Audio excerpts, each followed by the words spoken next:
Hello everyone, welcome to our YouTube channel SK Sankalp. Myself SK. कला एवं संस्कृति के हमारे अभी 12 लेक्चर हो चुके हैं और हमने जो है लास्ट जो देखा है प्रांतीय शैली देखा है। उससे जो पहले देखा था हमने देखा था दिल्ली सल्तनत के बारे में। ये दिल्ली सल्तनत की जितनी भी शैलियाँ रही हैं उनके बारे में पढ़ा है हमने। तो उसी सिलसिले को हम आगे बढ़ाएंगे और कोशिश करेंगे आज इसको अंतिम मोड़ दे दें। अगर हो जाता है तो अच्छी बात है, नहीं तो अगली नेक्स्ट क्लास में ज़रूर इसको अंतिम मोड़ दे दिया जाएगा। अगला हम स्टार्ट करते हैं। चलिए, जैसे आपने सुना है अभी तक हम जो पढ़ रहे हैं मध्यकालीन स्थापत्य कला पढ़ रहे हैं। कौन सी कालीन? मध्यकालीन, मिडिवल आर्किटेक्चर, मध्यकालीन स्थापत्य कला हम पढ़ रहे हैं। और आपको पता है मध्यकालीन स्थापत्य कला का अगर आपसे कोई पूछेगा कि क्या थी तो आप बताएंगे इंडो इस्लामिक शैली। इंडो इस्लामिक स्थापत्य शैली थी किसकी? मध्यकालीन इतिहास की। आपको तीन चीज़ें मुख्य इसमें याद रखनी है। जो मध्यकालीन आपका इतिहास है, जो मिडिवल आपका इतिहास है, इसको मैं यहाँ पर कवर कर लेता हूँ इस तरीके से। इसकी मैं बात कर रहा हूँ।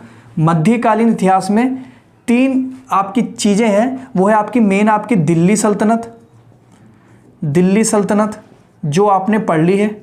उसके बाद आपकी प्रांतीय शैली जो आपने पढ़ ली है। और उसके बाद आपने जो है पढ़नी है वो आपकी है मुग़ल शैली।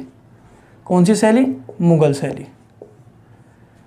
प्रांतीय दिल्ली सल्तनत जो आपकी चली थी, दिल्ली सल्तनत आपकी 1206 से आपकी 1526 तक, ठीक है। और ये आपकी 1526 से 1707 में मान रहा हूँ, क्योंकि मुख्य जो है 1707 ही है।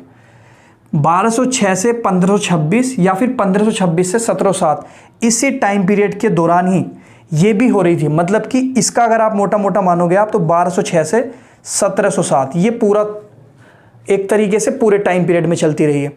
ये आपको मैं बता देता हूँ। जैसे दिल्ली सल्तनत है, ये आपका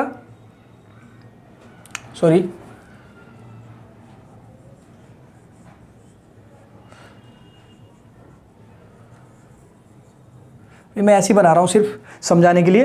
तो दिल्ली सल्तनत ने जो शासन किया दिल्ली में और उसके आसपास के क्षेत्रों में, तो वो आपका 1206 से 1526 तक करा। उसके बाद जो है शासन जो किया इसी जगह पर, इसी क्षेत्रों पर, वो मुगलों ने किया, ठीक है। पहले इन्होंने किया 1526 तक, फिर 1526 से मुगलों ने किया। कहाँ पर? इस दिल्ली में और दिल्ली के आसपास के क्षेत्रों में, पूरे उत्तर भारत में।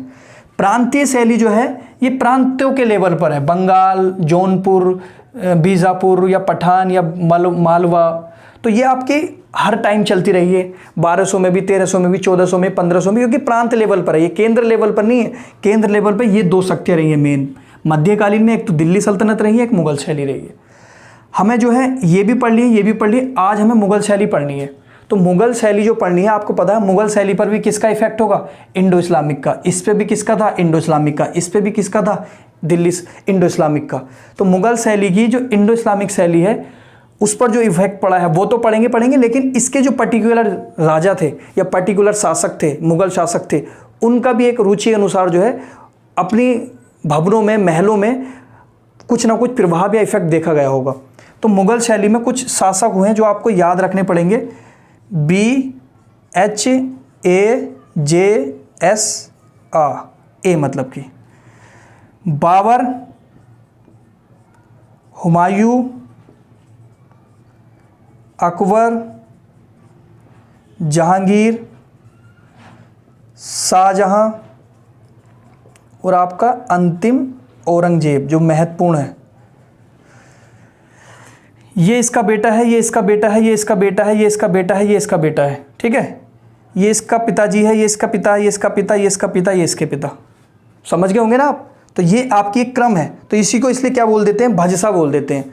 तो हमें जो है मुगल शैली का पढ़ने का मतलब ये है, बाबर ने कौन सी स्थापत्य कला बनाई, हुमायूं ने कौन सी बनाई, अकबर ने कौन सी बनाई, जहांगीर ने कौन सी। अगर हमने 6 पढ़ ली तो आपने मुगल शैली पढ़ ली इसका मतलब। लेकिन बीच में एक पेज है इसके, इस बाबर और हुमायूं के बीच में एक और शासक आता है जिसका नाम है शेरशाह सूरी। ये अलग से है, इनका इससे कोई संबंध नहीं है, ये अलग से आता है बाबर और हुमायूं के बीच में। तो वो भी हम समझेंगे, लेकिन बीच में आएगा ये। तो चलिए स्टार्ट करते हैं हम आपका मुगल शैली स्टार्ट करते हैं। तो पहला जो उठाकर लाऊंगा मैं बाबर उठाकर लाऊंगा। तो बाबर ने आपको पता है 1526 से मुगल की नींव की स्थापना की और 30 तक ये शासक रहा बाबर।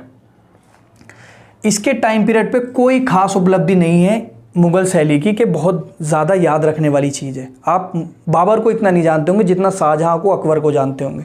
क्यों? क्योंकि उनके स्थापत्य कला, उनके आर्किटेक्चर, उनके भवनों की वजह से जो यहाँ पे वो भारत में बनाकर छोड़ गए। बाबर के नहीं जानते होंगे, तो इसलिए इसका प्रभाव भी इस चीज़ में कम है। लेकिन फिर भी दो चीज़ों में इसका एक मेन काम रहा है। पानीपत एक जगह रही है हरियाणा में, रोहेलखंड यूपी में एक जगह है, क्षेत्र है एक तरीके से, पूरा खंड है। तो रोहेलखंड और पानीपत में इसने जो है बाबर ने 2 मस्जिदों का निर्माण कराया। कितना? 2 मस्जिद का निर्माण कराया। ठीक है। और ये मस्जिद का निर्माण जो करवाया वो 1526 में करवाया। बस इसमें बाबर में आपका यही है। तो आपकी बाबर शैली खत्म, बाबर शैली खत्म। अब जो है हम देखेंगे वो देखेंगे हुमायूं शैली। कौन सी शैली? हुमायूं शैली। इसको बना लीजिए, अब देखते हैं हुमायूं शैली। तो ये तो 30 तक था। 30 के बाद जो आया था वो आया था कौन? हुमायूं। कौन आया था? हुमायूं आया था, जो बाबर का बेटा था हुमायूं। तो इसने जो है 1530 से 40 तक शासन किया था हुमायूं ने। ठीक है। हुमायूं ने क्या किया था? 1530 से 40 तक। ये अभी आएगा, ध्यान रखना। ये है, ये मत समझना कि आपने बीच में बताया, तो ये है अभी मैं बता रहा हूँ इसको भी। देखो हुमायूं जब 1531 है, क्योंकि 30 में मरा था, 21 में ये गद्दी पर बैठ गया था हुमायूं। मुगल शासक या मुगल साम्राज्य की गद्दी इसने संभाल ली थी हुमायूं ने। 1531 तक 40 तक रहा ये। शेर शाह सूरी इसको लगातार परेशान करता रहा। इसका मतलब ये है 1531 से 1540 के बीच में शेर शाह सूरी से इसका विवाद बना रहा, संघर्ष होता रहा। तो ये जो है किस पर ध्यान नहीं दे पाया होगा? अपनी स्थापत्य कला पर ध्यान नहीं दे पाया होगा, क्योंकि इसका 10 साल जब तक ये शासन कर रहा था तब तक इसका शेर शाह सूरी से संघर्ष होता रहा। शेर शाह सूरी कौन था? ये बिहार में पैदा हुआ था, बिहार के सासाराम में पैदा हुआ था। बिहार में एक जगह है सासाराम, वहाँ पर पैदा हुआ था और बहुत ही कुशल प्रशासक था, बहुत ही ज़्यादा कुशल प्रशासक था, बहुत ही ज़्यादा चतुर भी था। इसी के साथ जब इतना कुशल प्रशासक था तो ये कहीं ना कहीं बाबर की सेना में था। बाबर की जो मुगल सेना थी, बाबर जो मुगल शासक था उसकी जो सेना थी मुगल सेना, उसमें ये कहीं ना कहीं किसी तरीके से पहुंच गया था मुगल सेना में। जैसी बाबर की मृत्यु हुई 30 में, ये प्रशासक कुशल था तो किसी के अधीन रहना कम पसंद करेगा। जैसी हुमायूं गद्दी पर बैठा तो इसने जो है अपने क्षेत्र को क्या कहा कि मुझे स्वतंत्रता चाहिए अपने क्षेत्र में। तो हुमायूं ऐसे कैसे दे देगा? तो हुमायूं और शेर शाह सूरी का इसके बीच में लगातार संघर्ष रहा है। 1531 से लेकर 1540 तक संघर्ष लगातार रहा शेर शाह सूरी का हुमायूं से। लेकिन इस संघर्ष के दौरान भी उसने एक आदि स्थापत्य कला का निर्माण कर दिया। जैसे आपने सुना होगा दीवान पन्हा, ये इसने बनवाया था यूपी के अंदर, लेकिन वो भी अधूरा रह चुका था। हुमायूं ने दीवान पन्हा बनाया, एक जगह है जो भी अधूरी रह चुकी थी, हुमायूं ने यूपी के अंदर ये बनाया था। ठीक है। तो ये भी आपका अधूरा रह गया था। क्यों? क्योंकि जब वो 10 साल तक संघर्ष कर रहा है, लड़ाई कर रहा है, अपनी गद्दी के लिए जो है लड़ाई कर रहा है, क्योंकि इसकी नज़र अपने क्षेत्र पे स्वतंत्रता तो थी, कहीं ना कहीं हुमायूं की गद्दी पर भी थी। तो जब हुमायूं की गद्दी पर थी, 40 में हुमायूं को गद्दी से उतार दिया इसने। 40 में उसने हुमायूं को गद्दी से उतार दिया और खुद गद्दी पर बैठ गया। खुद गद्दी पर बैठ गया कब? आपका बैठ गया शेर शाह सूरी। शेर शाह सूरी गद्दी पर बैठ गया 1540 में, और ये जो बैठा रहा, ये बैठा रहा 1556 तक कम से कम। तो ये अलग से है, ये कोई नहीं कि बाबर का बेटा हुमायूं को बेटा। शेर शाह सूरी अलग से बिहार में सासाराम के उसमें बिहार में सासाराम में पैदा हुआ था, कुशल प्रशासक था, तो इसलिए जो है इसका नाम आप लोगों को याद रहेगा। तो ये आपका हुमायूं का रहा था कि दीन पनाह नाम का एक जो है क्षेत्र बसाया था, लेकिन वो भी अधूरा रह चुका था यूपी के अंदर। तो इसलिए हुमायूं को भी कोई खास उपलब्धि नहीं, क्योंकि बेचारा संघर्ष में रहा है। शेर शाह सूरी निकल कर आता है। फिर इसका कुछ अच्छा माना जाता है शेर शाह सूरी का, इसने कुछ काम अच्छे किए हैं। तो शेर शाह सूरी की स्थापत्य कला कुछ आपको याद करने की ज़रूरत है। जैसे इसने पाकिस्तान के अंदर रोहतास किला बनाया। पाकिस्तान के अंदर रोहतास किला, पाकिस्तान के अंदर रोहतास किला इसने बनाया। भले ही वो अब पाकिस्तान है, उस टाइम पे कोई पाकिस्तान जैसी चीज़ नहीं थी, तो रोहतास किला जो बनाया था वो अब पाकिस्तान में है, तो इसने रोहतास किला बनाया था। और इसने दिल्ली के अंदर किला-ए कुनू बनाया था। किला-ए कुनू बनाया था किसने? इसी ने, आपका शेरशाह सूरी ने। और इसने जो है अपनी शक्ति का प्रतीक देते हुए जो इसका क्षेत्र है बिहार में जो पटना है, इसने वहाँ पर एक मस्जिद बनाई थी जिसका नाम था शेरशाह सूरी मस्जिद। तो ध्यान रखते ना मैं क्या क्या बोल रहा हूँ इस केस में, क्योंकि इसका मुख्य है रोहतास किला, किला-ए कुनू और आपका शेरशाह सूरी मस्जिद का निर्माण कराया। इसी ने जो है आपका प्राचीन मौर्य मार्ग में कह रहा हूँ, प्राचीन मौर्य मार्ग का मतलब यह है मौर्य काल जो था प्राचीन में, उस टाइम पर एक मार्ग था, उसका इसने क्या किया, उसने इस मार्ग का विकास एवं विस्तार और साथ में पुनर्निर्माण कराया। और इसका नाम जो रखा गया सड़क-ए-आज़म रखा गया। सड़क-ए-आज़म। ये सड़क-ए-आज़म जो है आपको याद रखने की ज़रूरत है, ये कम से कम बांग्लादेश से लेकर आपका पश्चिम बंगाल से होते हुए, बिहार से होते हुए, यूपी से होते हुए, इस तरीके से ये अफ़गानिस्तान तक है। 2400 किलोमीटर लगभग ये रास्ता है। 2400 किलोमीटर जो कि बांग्लादेश से लेकर अफ़गानिस्तान तक है, जिसको बोलते थे सड़क-ए-आज़म। ठीक है। इसी को बाद में जो है अंग्रेज़ों ने भी कुछ इसका विस्तार किया या फिर इसको मरम्मत कराया इसको, तो इसको जो बोला गया बाद में, इसी को ग्रांड ट्रंक रोड बोला गया। ग्रांड ट्रंक रोड इसी को बोला गया है। तो ये दक्षिण एशिया का जो पूरा एशिया, उसका दक्षिण एशिया, जैसे पूरा एशिया है, इसके दक्षिण एशिया में ये सबसे प्राचीन मार्गों में से एक है और सबसे लंबे मार्गों में से एक है। कौन सा? Grand trunk road. अंग्रेज़ों के टाइम पर इसको ग्रांड ट्रंक रोड बोला और शेरशाह सूरी के टाइम पर इसको सड़क-ए-आज़म बोला। ठीक है। इसी के साथ आपका और भी इसमें कुछ पॉइंट है जो मैं आपको बता रहा हूँ मुख्य, इसको मिटा देता हूँ। जब इसकी मृत्यु हो गई तो इसका मकबरा जो है वहीं पर बनाया गया जहाँ ये पैदा हुआ था, सासाराम में, बिहार के सासाराम में इसका मकबरा बनाया। और इसके मकबरे के पास क्या स्थित है? झील स्थित है। ठीक है। इसके मकबरे के पास झील स्थित है। तो ये पॉइंट आपको ध्यान रखना। रोहतास किला बनवाया, किला-ए कुनू बनाया, शेरशाह सूरी मस्जिद बनवाया। जो प्राचीन मौर्य मार्ग था उसी को जो है इसने विकास, विस्तार और पुनर्निर्माण कर सड़क-ए-आज़म का नाम दिया। जो इतनी बड़ी सड़क थी, बांग्लादेश से अफगानिस्तान तक लेकर 2400 किलोमीटर की थी और दक्षिण एशिया की सबसे प्राचीन और सबसे लंबी थी। इसी को अंग्रेज़ों ने भी कुछ इस पर काम किया और नाम क्या रख दिया? ग्रांड ट्रंक रोड, जो आज आप सुनते होंगे। शेरशाह सूरी भी रोड बोलते थे इसको। तो ये आपका बाबर, शेरशाह सूरी और हुमायूं हो चुका है। अब 1556 में ये आपका 56 हो गया। ठीक है। 1556 में अब कौन गद्दी पर बैठेगा? अकबर बैठेगा। हालांकि कुछ टाइम के लिए हुमायूं बैठता है, थोड़े टाइम के लिए, लेकिन उसका बेटा आ जाता है फिर अकबर का। 56 में ही अकबर बैठ जाता है, थोड़ी टाइम के लिए हुमायूं बैठता है। तो आपका अब कौन बैठेगा? अब जो है गद्दी पर आपका अकबर बैठेगा। अकबर तो आपको पता होगा इस चीज़ में बहुत ज़्यादा रहे हैं वो। 1556 से आपका 1605 इनका ये शासनकाल रहा है। बाबर पढ़ लिया, शेरशाह सूरी पढ़ लिया, हुमायूं पढ़ लिया। अब देख रहे हैं हम अकबर के स्थापत्य कला में बहुत ज़्यादा रुचि थी। अकबर को स्थापत्य कला में, आर्किटेक्चर में रुचि बहुत ज़्यादा थी, बहुत ज़्यादा इंटरेस्ट था। इसलिए अकबर के स्थापत्य कला के काल को स्वर्णिम काल भी कहा जाता है। ठीक है। कौन सा काल कहा जाता है? स्वर्णिम काल भी कहा जाता है। और इसने जो है अपने यहाँ पर जितने भी भवन बनवाए या जितने भी इसने अपने टाइम पर बनवाए, लाल बलुआ पत्थर का इसने प्रयोग किया। और आपका चतुष्कोणीय मेहराब का उसमें प्रयोग किया गया। तो चतुष्कोणीय मेहराब का मतलब यही है, ज़्यादा आपको बर्डन लेने की ज़रूरत नहीं है। ये और इस तरीके से 4 कोने एक तरीके से, बस सिंपल ही है, बस ज़्यादा सोचने की ज़रूरत नहीं है। तो रुचि इसने सबसे ज़्यादा ली और स्वर्णिम काल इसको कहा जाता है। इसने हमने उसमें लाल बलुआ पत्थर का प्रयोग किया और चतुष्कोणीय मेहराबों का प्रयोग या इसने प्रचलन चलाया ज़्यादा।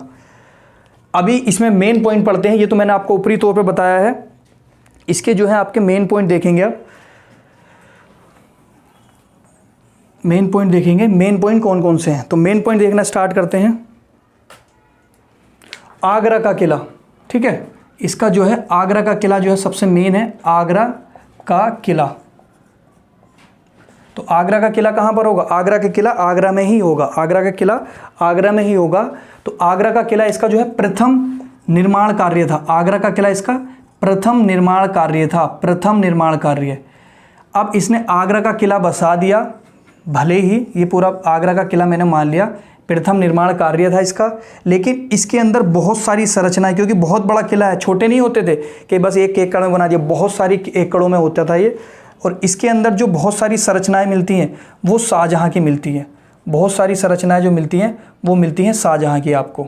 भले ही किसका है आगरा का किला, आगरा का किला भले ही होगा आपका अकबर के द्वारा निर्मित, लेकिन इसके अंदर जो है आने वाला जो शासक था, जो अकबर के बाद जहांगीर, जहांगीर के बाद जो शाहजहाँ आया था, उसने इस आगरा के किले में बहुत सारे अपने कुछ संरचनाएँ बनाई थी। तो वो कुछ देख लेते हैं एक एक करके। जैसे कि इसी में उसने जो बनाया था, इसी में उसने जो बनाया था दीवाने आम, जो आगरा में स्थित है, दीवाने आम। क्या, दीवाने आम, मतलब कि एक जगह थी इसके अंदर, इसी की आगरा के किले के अंदर दीवाने आम। दीवाने आम का मतलब ऐसे लोगों के लिए जो सार्वजनिक, कोई भी आके इसमें आके बैठ सकता है, एक तरीके का सभा है या एक तरीके का क्षेत्र बना दिया या एक तरीके का घर बना दिया उसके अंदर, दीवाने आम।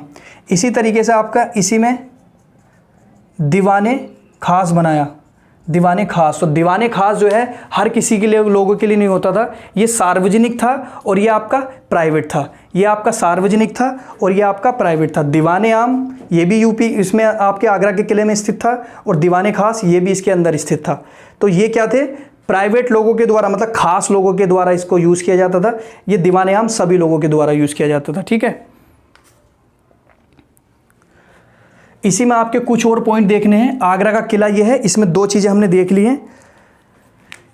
जहांगीरी महल, जहांगीरी महल मतलब आपको पता है इसके जो शाहजहाँ के पिता थे वो जहांगीर थे, तो उनकी याद में जहांगीरी महल भी बनाया था इसी के अंदर, ठीक है। तो ये आपका एक हो गया दीवाने आम और एक हो गया दीवाने खास, तो एक हो गया आपका जहांगीरी महल। और इसी ने जो है आपका मोती मस्जिद, मोती मस्जिद का निर्माण कराया, ठीक है। किसका निर्माण कराया, मोती मस्जिद का निर्माण कराया। तो आपका जहांगीर महल भी हो चुका है और आपका क्या बोलते हैं, जहांगीर महल भी हो चुका है, मोती मस्जिद भी हो चुका है, दीवाने आम भी हो चुका है, दीवाने खास भी हो चुका है। और अब जो है आपको शीश महल, ठीक है, शीश महल भी इसी के अंदर निर्मित किया गया था।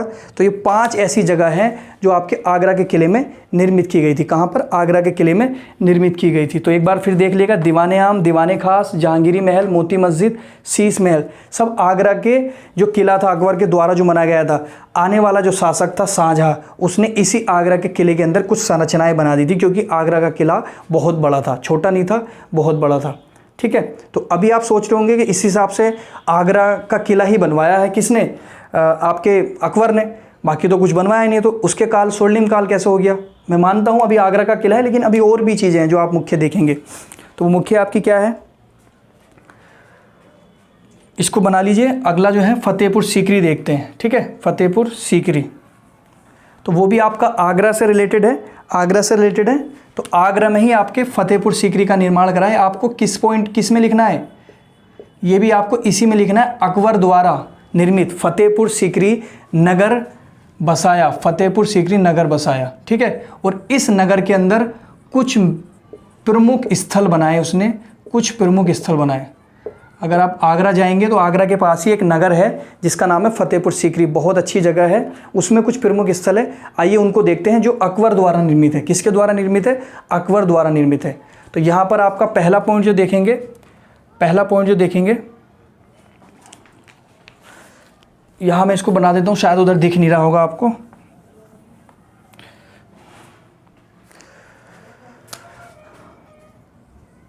पहला जो देखेंगे आप, इबादत खाना देखेंगे, इबादत खाना।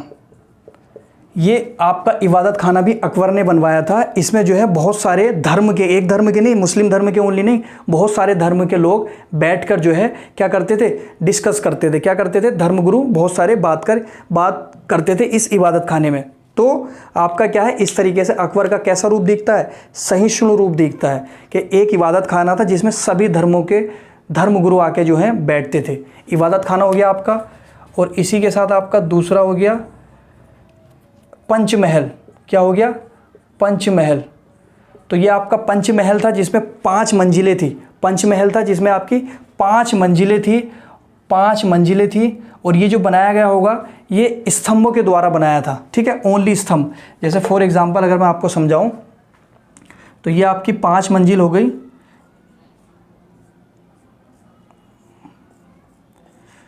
1 2 3 4 5, लेकिन सब में जो है स्तंभों का प्रयोग किया गया था। सब में जो है स्तंभों का प्रयोग किया गया था, कोई ढका नहीं था। ये स्तंभों का प्रयोग करने का कारण रहा होगा इसको हवादार बनाने के लिए, जिससे कि इसमें हवा बनी रहे, ठीक है, हवा बनी रहे। आगे जो है तीसरा हिरन मीनार। हिरन मीनार का प्रयोग किया था। हिरन मीनार का प्रयोग नहीं, हिरन मीनार जो है बनाया था इसने। हिरन मीनार इसलिए बनाया था क्योंकि इसका एक हाथी था, ठीक है, उसकी याद में जो है इसने क्या बनाया था, हिरन मीनार बनाया था। उस हाथी का नाम हिरन था तो उसी के नाम पे जो है इसने हिरन मीनार बनाया था। तो इबादत खाना, पंचमहल और हिरन मीनार जो बनाया था उसने अपने हाथी के याद में बनाया था, जो उसका हाथी था उसके मरने की याद में बनाया था, ठीक है। चौथा जो है आपका जोधाबाई का किला। ये सब आपके वहीं पर है जहाँ मैं बता रहा हूँ, फतेहपुर सीकरी में। तो जोधाबाई का किला जो है बनाया गया था। जोधाबाई कौन थी आप लोगों को पता है, अकबर की पत्नी थी। और ये जो राजस्थान है, राजस्थान का जो आमेर है, आमेर की क्या थी, ये राजकुमारी थी, ठीक है, वो राजकुमारी थी। लेकिन ये फिर अकबर से विवाह करने के बाद हिंदुस्तान है, ये राजकुमारी बनी थी, या हिंदुस्तान की एक बहुत बड़ी जो है आपकी एक तरीके से मान सकते हो राजकुमारी बनी थी। किससे शादी होने के बाद, अकबर से शादी होने के बाद। तो जोधाबाई का किला भी बनवाया गया था। जोधाबाई कौन थी, ये आपकी आमेर जो है राजस्थान के अंदर, उसकी राजकुमारी थी, ठीक है। वहाँ का एक शासक था, भरमार शायद इस तरीके नाम था, उनकी पुत्री थी ये, ठीक है। चौथे के बाद जो आपका पांचवा पॉइंट आएगा वो आएगा वृंदावन जो जगह है, वृंदावन में गोविंद देव मंदिर का निर्माण कराया था। किसका, वृंदावन में गोविंद देव मंदिर का निर्माण कराया था, ठीक है। वृंदावन में गोविंद देव मंदिर का निर्माण कराया था। इन पॉइंटों को जरूर देखिएगा। जोधाबाई का किला, हिरन मीनार, पंचमहल, इबादत खाना, वृंदावन, ये सारे आपके मुख्य पॉइंट हैं, इनको देखिए, ठीक है। और आपका एक था पंचीमी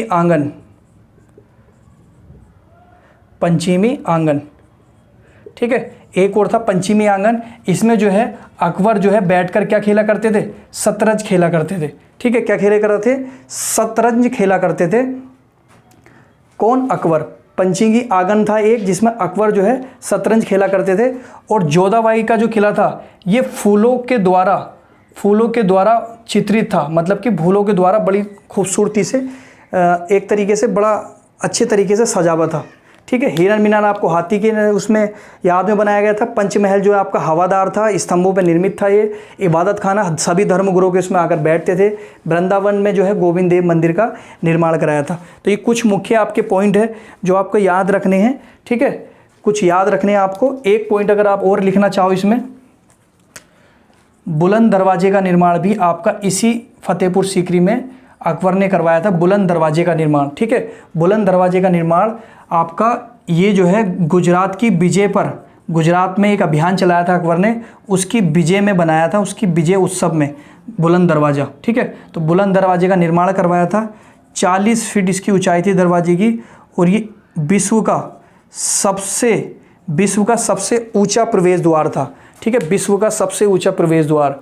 तो बुलंद दरवाज़ा गुजरात की विजय के पश्चात इसने उसके उत्सव में एक बुलंद दरवाज़ा बनवाया, ठीक है, फतेहपुर सीकरी में ही, जिसकी ऊंचाई 40 फीट थी। किसकी खुशी में, विजय की खुशी में। और यह है जो विश्व का सबसे ऊंचा प्रवेश द्वार है। एक बार इसको प्लीज़ जल्दी